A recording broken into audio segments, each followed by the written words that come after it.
back to our comfortable distance between us. Yes. And, a couple thousand miles away. Good microphones. Mm-hmm. I mean, I like the in-person feel, but not the in-person audio quality. Yeah. Same.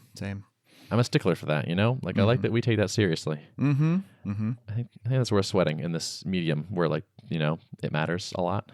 I notice it more and more these days when someone doesn't have a good mic. And yes, it's funny too, because these are not like extremely expensive mics that we have. They're like, it is. Yeah. Oh yeah. Like this mic is like $70 or something. Yeah. So there's no reason not to have good quality. You led me there, so I'm gonna do it. So I've been listening to the Honey Badger podcast, which is good. I like it. I think it's a good podcast, and I want them to do more. And I also want Ben to get a better mic. We should just like mail Ben a mic.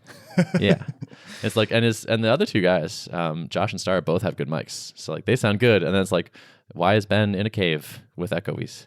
Yeah, echoes. Yeah, that's how that word is pronounced. I didn't sleep that much last night. I had like weird Vegas lag or something. I don't know what it is, but I went to bed kind of late and then woke up really early, and my mind was just going. Does that happen to you? Yes, that definitely happens to me. I actually had a similar experience 2 nights ago, and I'm not sure if it was jet lag or what it was, but I just like was up in the middle of the night, and I thought maybe I should have just done like a Sebastian Ultra working thing and just like started working or something to try to like force my body to reset, but I didn't do that. I don't know. Yeah, it was kind of frustrating because I felt physically tired, but my mind was just like 100% activated. It was like, we are going right now, and there's nothing you can do about it. Yeah. And so I just laid in bed for like an hour thinking about stuff, and then I was like, well, it's still only 5:15 or something, but I guess I'm just gonna get up.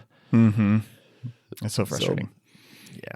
So I'm in that weird sleep deprived haze, but you know, trying to make the best of it. Went to yoga, got a little exercise, did a little bit of work. That's good. So MicroConf is the thing that happened. Yes. How was your MicroConf experience? It was great. I mean, as always, like it's good to catch up with folks that I see once a year. I sat in on probably half the talks, and they all seemed very solid. I had a little takeaways I took away from each one, I think. So all in all, a good experience. I kind of touched on this on our last recording, but this was kind of a weirder MicroConf for me in general, just because of the place I'm at with level. I wished I would be further along and have more to report about, you know, how's the business looking, or like, does it look like it's on a promising trajectory? And it's just like, there's so many unknowns right now because I'm in this small sample size phase, and I've been doing a lot of thinking and theorizing and hypothesizing about what kind of strategy should I take moving forward, and how do I get the right fit of people in the product, and how do I control the inputs and all that kind of stuff. And so that's kind of what I came in with all these questions floating around in my head. And I found like it's really hard for people to answer those questions for me. Obviously, like no one can answer all those questions I have in my head. That's also ultimately going to come from getting, you know, people signing up for the product, using it, and me kind of reading the signals that way. So I probably came in like hoping to have a lot more clarity about some of the specifics of the questions in my head. And I think my biggest takeaway was like, I need to invite more people into the product and get that ball rolling, you know? That sounds right. Yeah. So are you considering starting to like spend down some of the reservation list and whatnot? Yep, totally. So I want to keep barriers low enough for people to try it out with their team. So I know a couple of weeks ago, I was pretty sure I wanted like people to pay money from day one getting into the product. But I think after some conversations at MicroConf, I'm skeptical that is going to be effective. Like putting myself in the shoes of on the other side, like what would I want to do? I would want to really dig in and try the product and not have to put money down first before vetting whether it's going to actually work for my team. So I think I might experiment first with like a reasonable free trial and put some really consideration into the best way to nudge people along and incentivize people to get set up and offer my first tier support and all that kind of stuff. Mm-hmm. I guess that makes sense if there's like an aha or like a kind of we get it and we like it moment that you can get people to. Yeah. And lowering the friction to that might be useful. Mm-hmm.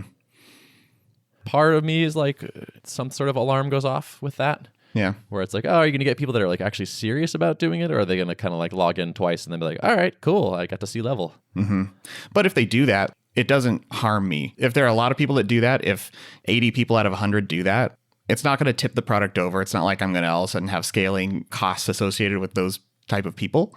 I'm beginning to think that, especially because it's been kind of proven out to me that like I'm not necessarily good at handpicking who's going to be a great fit. I don't know exactly what that person looks like, so I think I need to put more people through the funnel. And if I start to see it really clicking with a certain type of person, then try to reverse engineer that and figure out like what is it about you that makes you a particularly good fit for the product.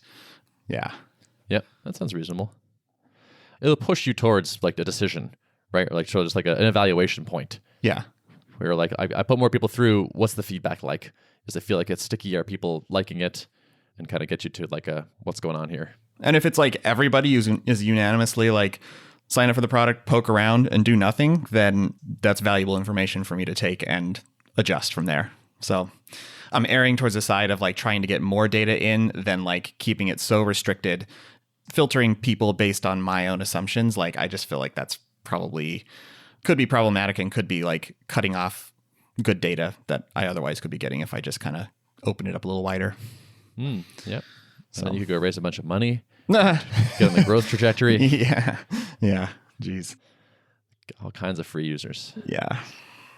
Hopefully not. Yeah, cool. Well, that sounds good. I mean, I agree. I feel like you need more sample size. Like you need more, just like try to push more people through it, try to get more people exposed to it and see what's happening. I remember you and I were talking a little bit about, and you were just a little torn because you have data point from your that one team. And it's like, well, it's hard to know if what they're saying represents a trend versus things they want in particular.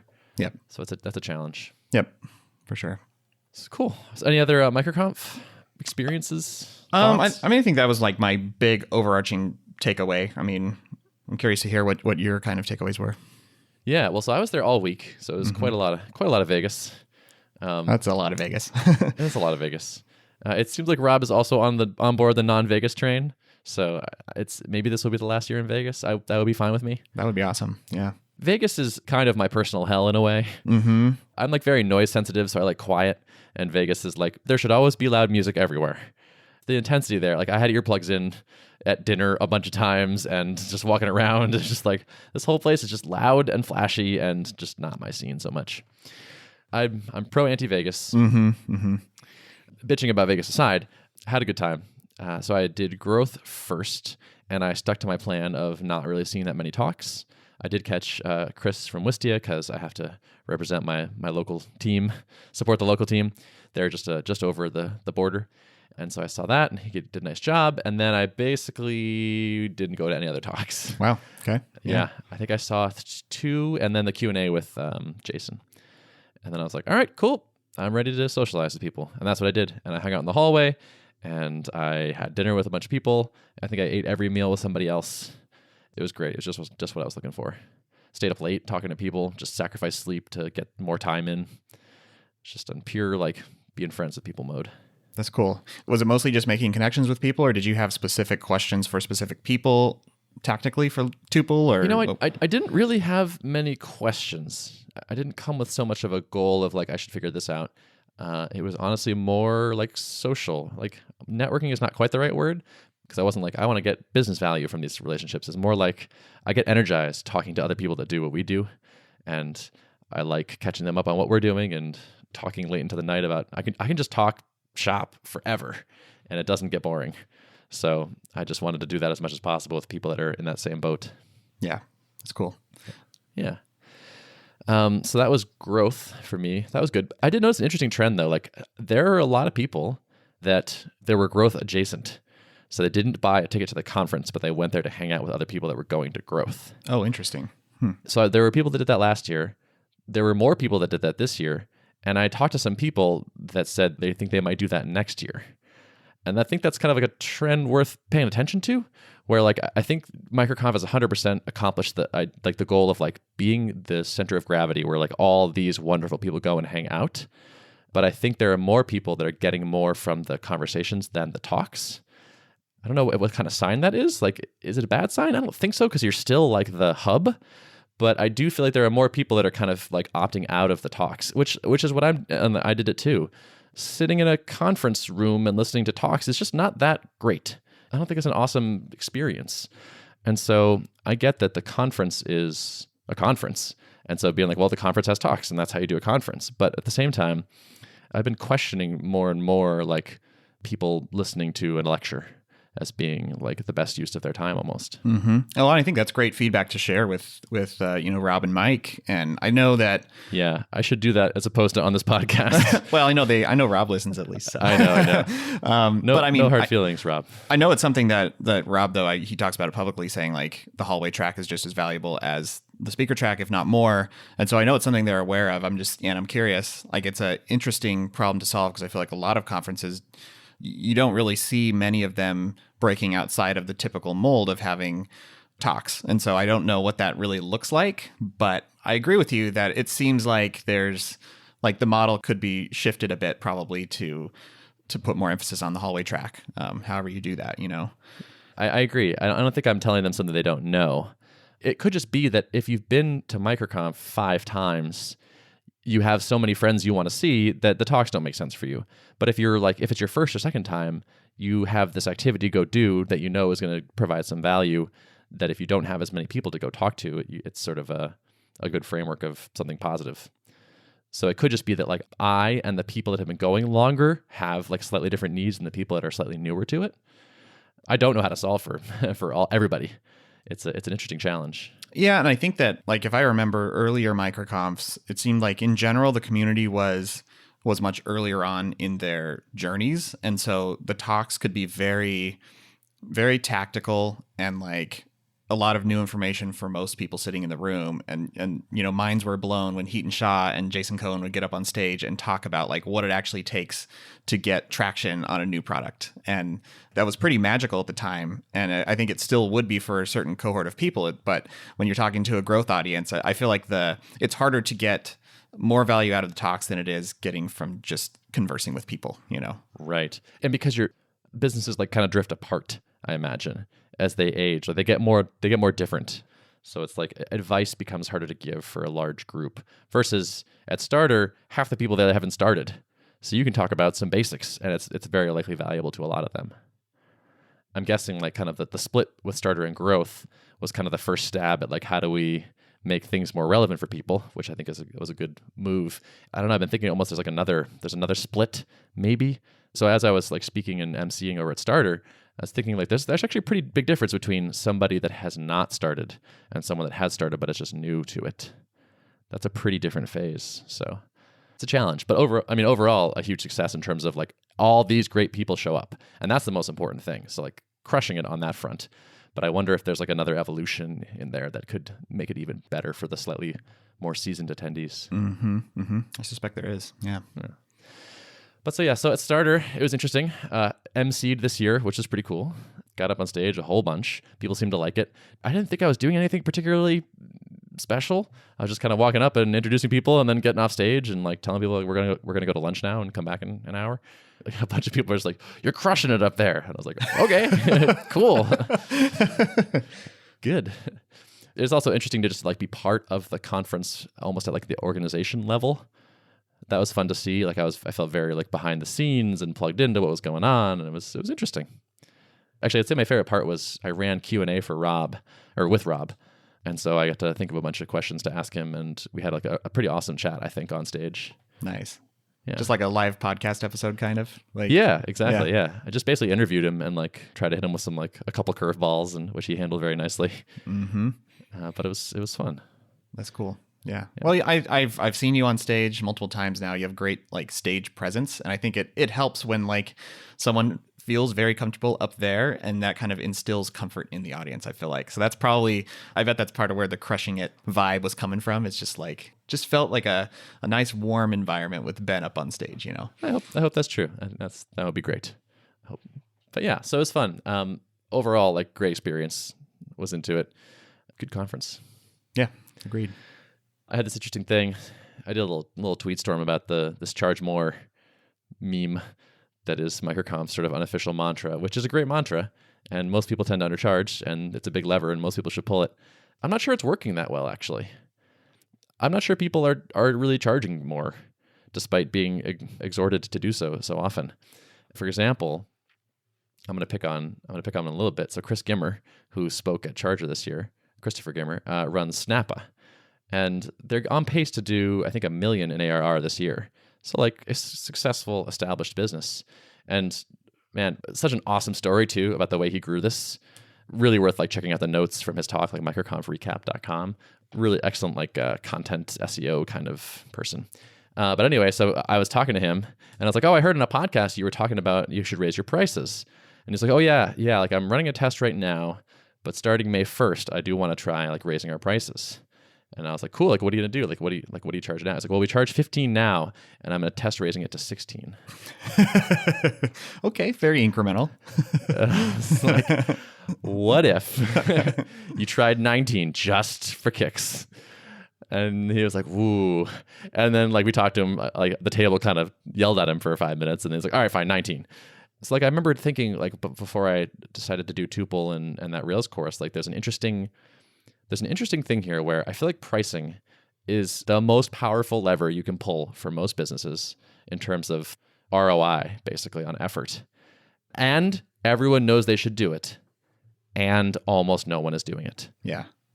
And when they do it too small. Mm-hmm. I have some hypotheses around this, but the first thing that jumps out to me as a reason why would be like, it can be difficult to know the ramifications of a price change until further down the line than people are comfortable with. Would you agree with that statement? Like, meaning like we could raise our prices, but then churn goes up or something? Yeah. So then you realize like, oh, this group that came in at this tier is now churning out at a higher rate. And so revenue, 3 months later is impacted in a way that like, I wish it wouldn't be, I wish it were that. Like that's sort of a nice plausible argument against it. But I will say, I don't think I've ever raised prices and then not had churn go down. And I think a lot of people have had that experience.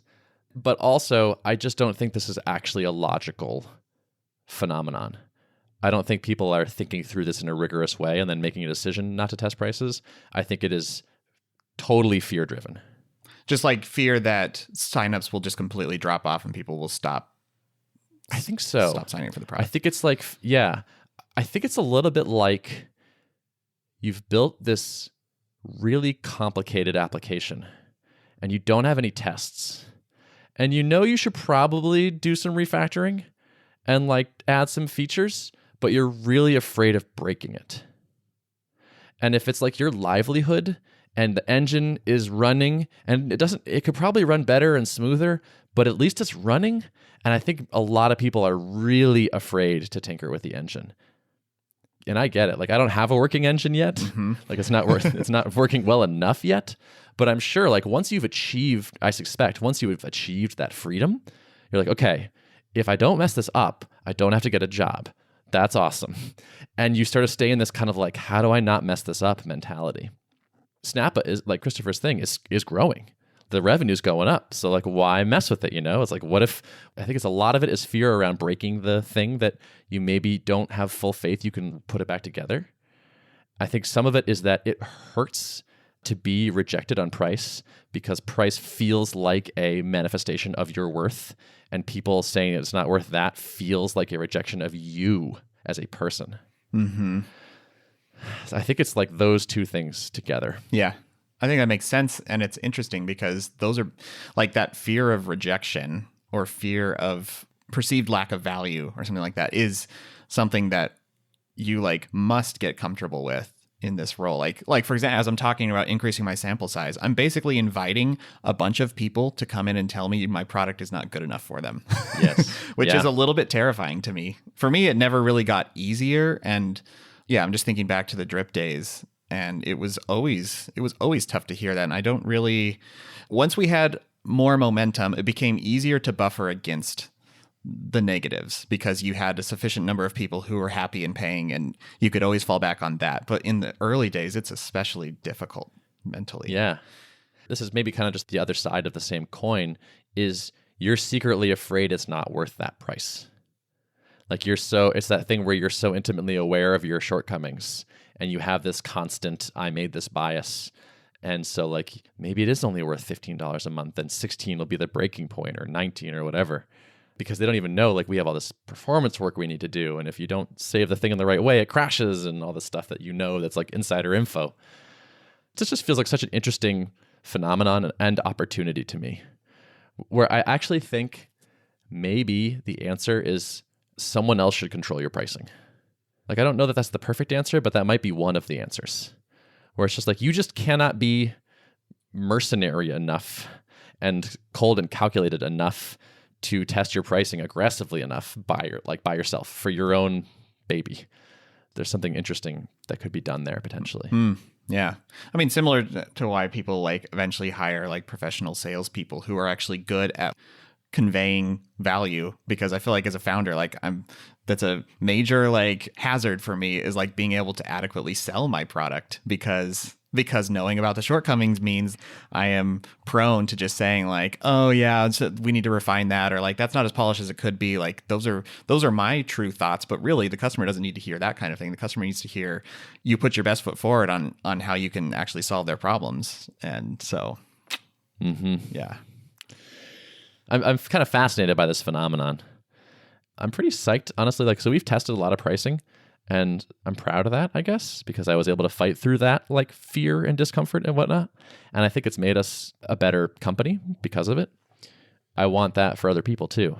I would bet, I don't have as much money as I used to, but if I would bet a chunk of my money that I could raise the price on Snappa to $25 a month, and it would be a huge boost to their revenue. Signups would probably be about the same, and they would just be making almost twice as much money from every new person that signed up, and grandfather everybody else in, and nobody will be mad. And signups might go up because the signal of quality is now there. It's probably a day of work. It's probably a half a day of work, and it's just like this giant lever. And it's like, I told Christopher, I was like, dude, I'm gonna follow up with you on May 1st. I'm gonna email you, and so like, you better do this. But I bet, like, if we hadn't talked about it, he hadn't really committed, like, maybe that just would have fallen by the wayside again, you know? Like, it's just, the scary things get put off, right? Because there's, like, a bunch of non-scary things you can do instead. And it's just like, man, this might just be, like, the smallest, easiest change you could make that would just completely change the trajectory of the business. It's pretty interesting because there's very few of those, I feel like. Yeah, that's the thing. There's not that many levers. Like, where else can you get so much win for such little work? It doesn't always work. It might not work. I could be wrong. Maybe they've picked the perfect price point to maximize revenue, but I bet they haven't. If you haven't tried a bunch of them, you probably don't have the right one. And if you're the founder, you probably started too low. There's something about this. There's something here. I feel like there's a lot of opportunity here. It's like when you look at the world and you're like, why is this wrong? Like this thing that's just is clearly suboptimal in a serious way. It's like, who's going to make the business or the something that's going to like fix this thing? I think there's something interesting here. I feel like there is definitely like a lot of consulting money to be made on helping people do this. You know? Yeah. We kind of talked about this before. I pitched somebody at MicroConf on this, and I hope he does it. But kind of like a competing checkout flow for your SaaS app, where it's like, let's set up an A/B test where we send half of your traffic through your original thing, and then send half to me. You got to just let me do whatever I want. And like, I'm going to have your Stripe credentials, and I'm going to make new plans, and I'm going to make new whatevers, and I'm going to add upsells and other things. I'm going to like start by pitching annual, or I'm going to offer annual for half off, or like let somebody else try this. This is probably just hubris, but I feel like I could just smoke most people's existing situation. Yeah, I bet you could, but I mean, people have like you mentioned, people have so many blockers against that because they line their pricing up with what they think they're worth, and they have all these fears around. I think there's some people you could sell on that. And then once you do, it's like, okay, in this month you added this much MRR and I added this much. Like, do you want to send all the traffic to me now? Probably. It's like, great, now I own your checkout flow. I will continue to optimize this over time and make it better. The pricing page into the checkout page, into like the first run experience, it's got to be the most important couple of pages in your app. And I think most people don't spend that much time optimizing them. Like, have you run a million A/B tests on how to make an awesome credit card form and how to like decrease drop off at that point? Like, are you showing a testimonial to make people feel good about it and whatnot? Like, I think there's a lot of good ideas there. And then like, yeah, have you tested a bunch of packages and pricing? And like, is anyone doing one-click upsell to annual? Because I don't think I've ever seen that. Where is that for SaaS? Yeah. Like you just signed up. Like, oh, by the way, if you want us to convert to annual, I'll give you half off right now if you do it on this page right now. Like, half off annual. That's pretty good. So I don't know. Yeah, there's a lot of this kind of stuff focus on like e-commerce business, physical products business and stuff. But I don't know how much innovation there is around Right. Like, where's the cart hook for SaaS? Yeah. That's pretty where a company is just obsessing over those handful of pages and your pricing on them. Yeah. I think there's money to be made there. Somebody do it, someday. Please. I got something to do. Just don't worry, Spencer and Joel. We're doing Tuple still. Yeah. But I think, I don't know, this business has been on my mind for a while. This is the second business idea you've talked about in a recent AOP episode. That's a good one. The other one was that adaptive sales. Oh, page yeah, thing, yeah. You know? So. Yep. It was interesting. I had someone who had a lot of sales background be like, "Oh, I heard that episode, and I thought, you sweet summer child, you have no idea." he was skeptical. Okay, all right. But yeah, we'll see. I think we are going to ship that pretty eventually, at least a version 1 of that. So I'll have some data. We'll see. Yeah, let the data speak for it. I mean, I don't think it's going to be a silver bullet, but I think it'll certainly help at least. Yeah. I had an idea today where like someone signed up for a trial, or like what we call a trial, but it's paid, a first month of Tuple at a larger company. And I was like, I need to get everybody on this. Like, I know they have a ton of people, and I saw like 3 people like sign up to try.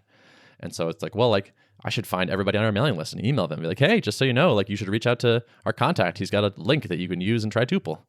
And like, I almost wanted to tweet it too. Just be like, hey, I bet I have a bunch of followers at this company. Like, just so you know, go harass this guy. But yeah, so it's kind of along the same guerrilla sales, the same lines. Yeah, guerrilla sales, exactly. So we started emailing the list, actually. Did you? Okay. My takeaway from MicroConf was like, I want to get going. Like, the product has really stabilized a good amount, and people are coming in and liking it. So it's like, all right, let's not. I feel like we were hiding a little bit before. We're like, it's still so kind of janky, and so I don't want to like push a bunch of people through it and have them think we suck. But it's getting pretty good, and I'm antsy. It's like it's time for revenue to happen. Yeah. And like the next round of feedback, like we pushed a bunch of people through it last month, and that was really useful. So like, let's get more. So I emailed 200 people, the 200 oldest email addresses on the list this morning, and then I'm going to email another 200 probably shortly. And that's like 10% of the list. The list is like 4,100 people now, and had one yes so far. And this is probably like the low conversion. Like this is like now these people have been there for like over a year, I believe, or almost a year. I think we're gonna work through chronologically. I don't know, like why not? Think of it like a queue. I've been thinking about that, like how to approach it with my list, because I know if I go to the oldest, that's gonna be pretty low converting just by nature of the fact that it's so old. And I'm like, is that going to be good for my psychology to be like working through the lowest converting first? But it also feels fairest to do that approach. But I've kind of been like leaning more towards a random sampling, but not sure. Yeah, that's reasonable. I pointed out to Joel, I was like, this will probably be like, low conversion rate. And he's like, well, then it'll just go up over time as we email more people. Yeah, that's right. You could look at it that way. Yeah, maybe that's good. There's a fairness to it that I kind of appreciate, where it's like, yeah, you signed up on day 1. Like, why don't you get the first crack at this if you want it? There's some stuff in the works, some deals that might happen that would be great. But damn, I'm feeling impatient. Yeah. As am I. We had a chat today. So we had our retro because we hadn't talked in a couple of weeks, and we have that like, how's everyone's financial situation? And today we're all kind of like, meh. It's like, okay. Not worth worrying about yet, but everyone, like, no one's like feeling rich. So it's kind of like, it'd be nice to get some more money. We had some big expenses. Like we paid for like a year of Mixpanel and some other stuff in March. And so we like went below our like amount that we want to keep on hand. So we're not doing like a dividend on April 1st today. So it's like, damn, it was more fun when money came out. Let's not have this happen again. Yeah. That's the goal, is like try to never miss it again. That's my new goal. Like hit it on March 1st and like let's just always have something. Yeah. If we can. That's a good goal. So that was quite a brain dump. Yeah. No, it's good stuff. I have a hectic week ahead. So I'm moving from an apartment into a house. Did you buy a house? I didn't buy a house, renting a house. Okay. Yeah. So, damn. I need that down payment for runway. So I'm actually saving money and getting a little bit more space, so it'll be easier for family to come in town and visit and stuff like that. But just kind of the nature of it, quicker than I expected. We're having like a moving truck show up. And so I'm off today to go and pack a bunch of stuff and get ready for movers. So not exactly something I want to be doing at this particular moment, but there's never a good time to do it. So yeah. Did you have packers? Are they packing you? We actually, I downsized a ton when we moved out here. And so relatively speaking, we don't have that much stuff. So we just have like a small crew of friends that are helping out doing it. And I was actually planning on kind of doing the move myself, but I bought a refrigerator off of Craigslist. And I don't want to move that myself, and I don't have a truck. So then I decided like, okay, I'll look for like an appliance hauler to like pick this thing up and move it from the one house to the other house. And they have like some kind of crazy high minimum of like 3 people, 2 hours. And I'm like, well, what if I just had you stop by my place and pick up a bunch of other big stuff? And then it's like, what's your marginal, like if I needed to add another hour on? And they're like, oh, it's only $200 more. And I'm like, interesting. So they're basically going to haul all my stuff, which is nice. That'll be good. I hired movers last time I moved. I'm never going back. Yeah. It's great. Yeah, that would normally be my stance. I mean, I'm trying to balance like the phase that I'm in and like, let's be cost conscious. Let's try to do some of it, like keep it in balance. But I would ideally not like to be spending any time on the move. So yeah. Yep. Yeah. I mean, yeah. Dragging stuff up and down stairs is a young man's game. Mm-hmm. Yeah. And I'm done with that. Yeah. Hopefully. Yeah. That's a good call. We'll see. I think I'm going to move too, actually. Are you? Yeah, I think so. I think I'm looking around. Okay. Nice. We'll see. This would be September. That's like everything in Boston is like a September to September to match with the students. Yeah. So I think this fall I probably will. Cool. More on that later. All right. Oh, all right. Well, should we wrap up here? Yeah, let's wrap it. All right. Show notes? Show notes can be found at artofproductpodcast.com.